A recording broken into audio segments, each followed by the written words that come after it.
야곱의 인생을 보면 참 많은 일들이 있었죠. 형 에서를 피해서 도망하던 길도 있었고, 외삼촌 라반의 집에서 오랜 시간을 보내야 했던 날들도 있었습니다.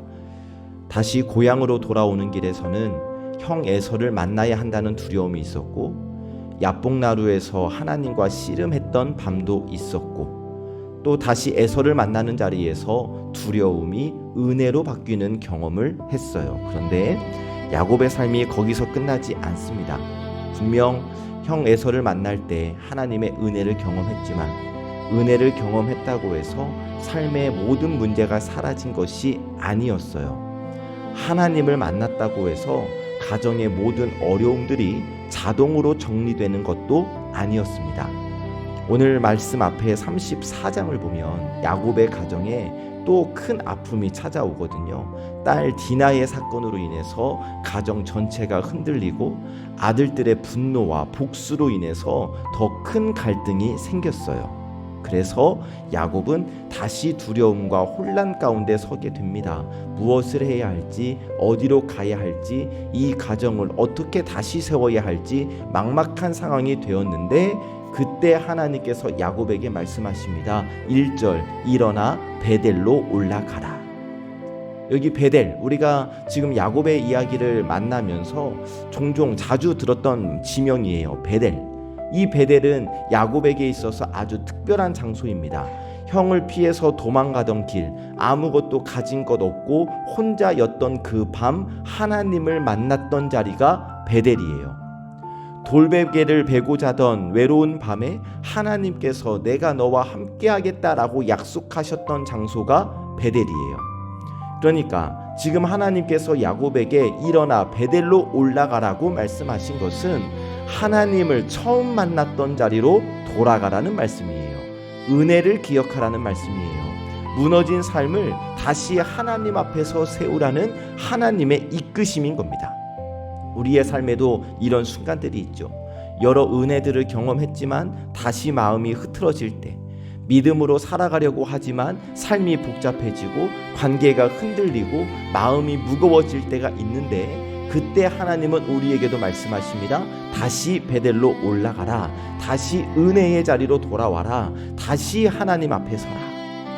바라기는 오늘 이 아침 이 말씀을 통해 우리가 돌아가야 할 믿음의 자리, 정리해야 할 삶의 자리, 다시 세워야 할 예배의 자리에 대해서 함께 묵상하면 좋겠습니다. 첫 번째로 다시 부르시는 하나님, 다시 부르시는 하나님을 우리가 함께 묵상하기를 원하는데, 다시 1절을 보시니까 하나님께서 야곱에게 말씀하세요. 일어나 베델로 올라가라.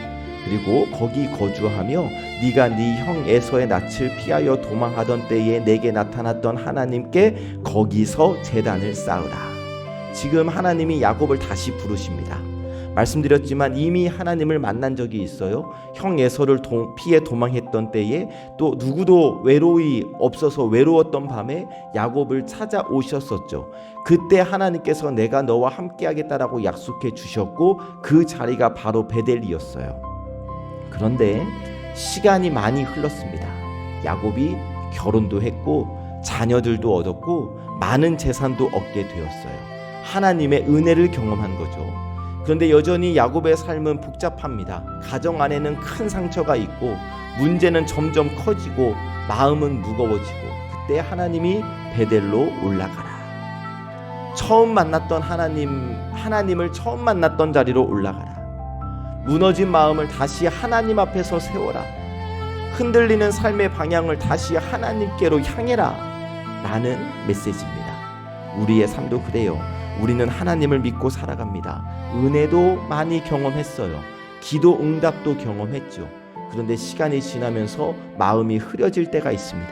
처음에 간절함이 약해지고 예배가 익숙해지고 기도는 형식처럼 느껴지고, 그러다가 삶의 문제가 찾아오면 마음이 흔들리고, 그때 하나님이 우리에게도 말씀하시는 거예요. 다시 베델로 올라가라. 다시 은혜를 기억해라. 다시 하나님 앞에 서라. 여러분, 지금 나는 어디에 서 있습니까? 나는 처음 하나님을 만난 그 감격의 은혜를 기억하고 있습니까? 지금 내 신앙의 모습은 하나님과 가까이 있을까요? 하나님은 흔들리는 야곱을 버려두지 않으시고 다시 부르셨고, 야곱을 다시 부르신 하나님께서 오늘 우리를 다시 부르십니다. 그 부르심에 응답하여 하나님께로 가까이 나아가는, 하나님 앞으로 나아가는 우리 예배자들 되시기를 예수님의 이름으로 축복합니다. 아멘. 두 번째로 정리하게 하시는 하나님을 우리가 함께 묵상하기를 원합니다. 정리하게 하시는 하나님. 자, 야곱이 일어나 베델로 올라가라는 하나님의 말씀을 듣고 가족에게 말하는데 2절 중간 부분을 보시면 너희 중에 있는 이방 신상들을 버리고 자신을 정결하게 하고 너희들의 의복을 바꾸어 입으라. 아멘. 이제 베델로 올라가려고 하니까 베델로 올라가기 전에 먼저 집안을 정리하는 거예요. 몸만 이동한 것이 아니라 하나님 앞에 나아가기 위해서 마음과 삶을 정리한 거예요. 특별히 지금 야곱이 가족들에게 뭐라고 하고 있냐면 너희 중에 있는 이방 신상들을 버려라. 무슨 의미예요? 이방 신상들을 가지고 있었다는 의미잖아요. 야곱의 집 안에 아직 하나님만을 온전히 의지하는 모습이 남아 있었다는 겁니다. 하나님을 믿는다 하면서도 하나님을 믿는 가정임에도 불구하고 이방 신상이 있었다. 마음 한켠에는 하나님이 아닌 다른 것들을 붙들고 있었다는 것 아니겠습니까? 이 모습이 우리에게도 있어요. 우리도 하나님을 믿는다고는 말하지만 마음속에는 여전히 다른 것을 의지할 때가 있습니다. 하나님보다 사람들의 인정이 더 중요하고, 하나님보다 돈이 더 중요하고, 하나님보다 내 방법과 내 생각, 내 눈에 좋아 보이는 것을 신뢰할 때가 있는 것이 솔직한 고백이죠. 여러분, 우리가 조금 전에 하나님의 부르심에 응답하여서 하나님께 돌아가는 삶을 살자라고 했을 때 아멘 하셨는데, 여러분, 이때 우리가 하나님께로 돌아간다는 것은 단순히 우리의 몸만 예배 자리에 있는 것이 아니에요.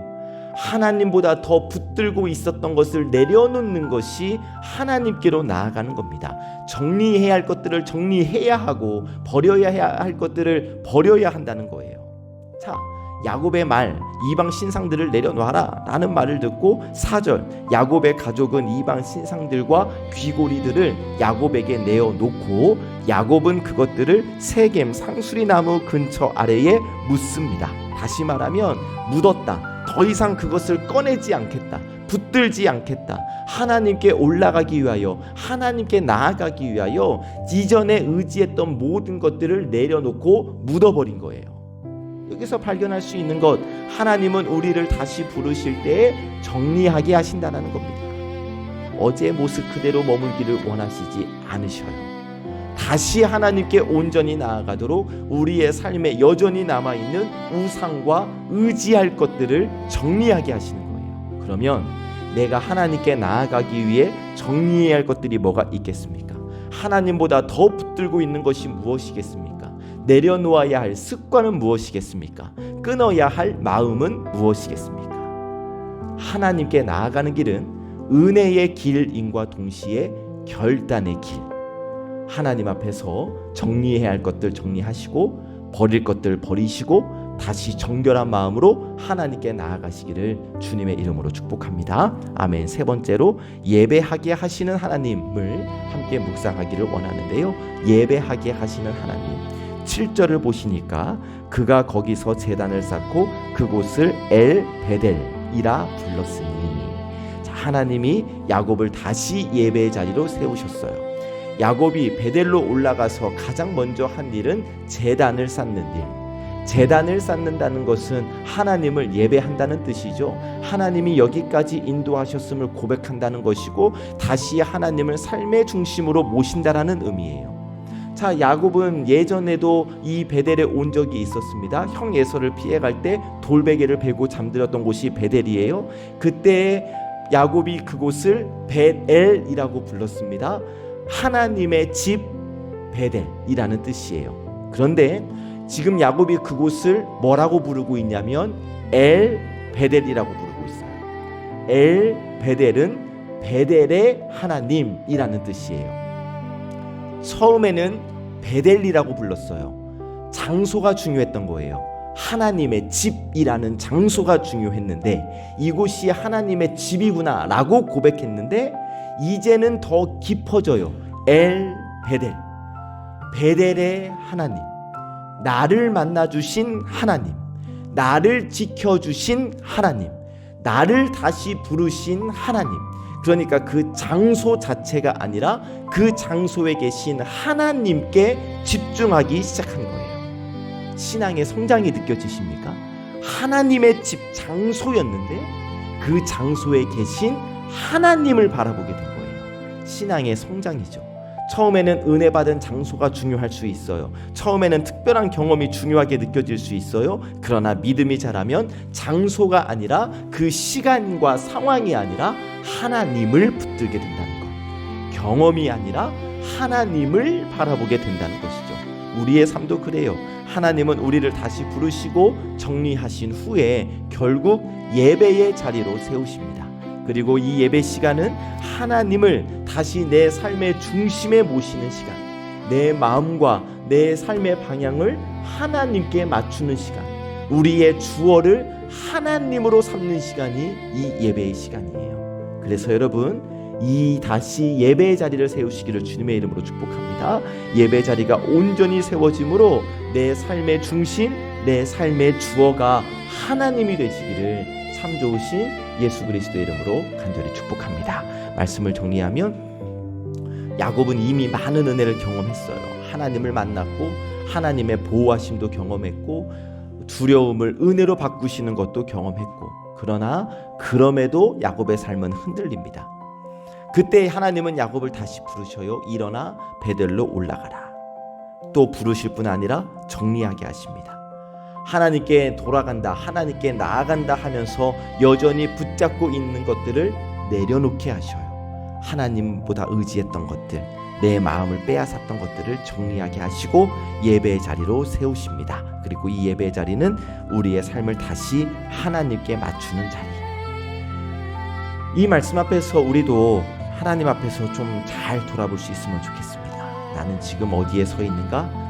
내가 다시 돌아갈 베델은 어디인가? 내가 정리해야 할 것들은 무엇인가? 내 삶의 중심에는 하나님이 있는가? 여러분, 다시 하나님께로 올라가시기를 축복합니다. 다시 은혜의 자리로 돌아가시기를 축복합니다. 다시 예배의 중심을 세우기를 축복합니다. 그 길에서 하나님이 우리의 마음을 새롭게 하시고 우리의 삶을 다시 세워주시는 은혜가 있게 되기를 참 좋으신 예수님의 이름으로 간절히 축복합니다. 소식을 하나 전하면 4시 30분에 우리 윤태균 장로님 소천하셨습니다. 4시 30분에 소천하셨고 지금 가족들은 장례식장으로 이동하고 있는 중에 있고요. 저도 간략하게 빨리 준비할 것들 준비해서 장례식장으로 가서 장례 일정을 나누고 조율하고 정리되는 대로 문자로 여러분들에게 소식을 전할 수 있도록 하겠습니다. 간략한 지금 대략적인 일정은 오늘 저녁에 위로 예배를 드릴 것이고요. 그리고 내일 입관 예배를 드릴 것이고 또 수요일에 천국 환송 예배 그리고 선산이 있는 것으로 알아서 그쪽으로 모시지 않겠나라고 예상은 하고 있습니다. 자세한 사항은 제가 유족들과 함께 이야기를 나누고 최대한 빨리 정리해서 여러분과 함께 나눌 수 있도록 하겠고요. 오늘 오후에 저녁까지는 안 가고 오늘 오후에 먼저 위로 예배를 드리겠다라는 것은 확실하겠습니다. 정확한 시간과 출발 시간은 문자로 공지할 수 있도록 하겠습니다. 기도하겠습니다. 은혜의 하나님, 이른 아침 하나님 앞에 나와 말씀 앞에서 이 하루를 시작합니다. 흔들리던 야곱을 다시 베델로 부르셨던 하나님께서 오늘 또 이 은혜의 자리로 부르고 계시니 불러주시니 감사합니다. 무엇보다 하나님, 저희의 마음이 다시 하나님께로 돌아가게 하시기를 원합니다. 처음 주님을 만났던 은혜의 자리, 말씀 앞에 마음이 뜨거워졌던 자리, 기도로 하나님을 붙들었던 자리로 돌아가게 하여 주시옵소서. 정리해야 할 것들 정리하게 하시기를 원합니다. 하나님보다 더 의지했던 것들, 내 마음을 빼앗았던 것들, 내 믿음의 길을 흐리게 했던 것들 내려놓고 말로만 하나님께로 돌아가는 것이 아니라 삶으로 결단하며 주님께 나아가게 하시고, 그리하여 내 예배가 하나님을 주어로, 하나님을 주님으로 모시는, 하나님 앞으로 나아가는 진실한 예배의 자리가 될 수 있도록 하나님 인도하여 주시옵소서. 하나님, 우리 인태균 장로님, 하나님께서 가장 하나님의 선하신 뜻이었기에 하나님께서 불러가신 줄로 저희는 믿습니다. 이 땅에 두셔도 더 이상 이 땅의 의학과 방법으로는 고칠 수 있는 방법 없어 하나님께서 완전한 치료를 허락하시기 위하여 하나님께로 불러가신 줄 믿습니다. 놀랍고 이 슬픈 마음 어쩔 수 없이 계속 되겠지만, 하나님이 완전한 치유를 허락하시기 위하여 우리 장로님을 데려가신 줄로 믿고, 아버지 하나님, 이 앞으로 진행될 모든 장례 과정 속에서 하나님의 선하신 뜻이 드러날 수 있도록 하나님 인도하여 주옵소서. 놀란 우리 유족들의 마음을 하나님께서 잠잠케 하시고, 이 모든 과정 속에서 하나님의 뜻이 무엇인지, 유족들과 우리 성도들을 향한 하나님의 계획은 무엇인지를 이 장례 과정을 통하여 아버지 하나님 깨달을 수 있도록 저희의 마음이 그럼에도 불구하고 하나님을 향하게 하여 주시옵소서. 진행되는 모든 장례 절차를 하나님께서 인도하여 주옵소서. 이 아침 예배를 드리고 무거운 마음으로 하루를 시작하는 성도들이지만, 그럼에도 하나님 이들을 축복하여 주시기를 원합니다. 이들의 삶의 자리에서 하나님이 함께하여 주시고 다시 하나님께로 나아가는 믿음으로 이 하루를 살게 하여 주시옵소서. 우리 송암의 모든 권속들에게 동일한 은혜를 허락하여 주시옵소서. 모든 말씀 예수님의 이름으로 기도하옵나이다. 아멘.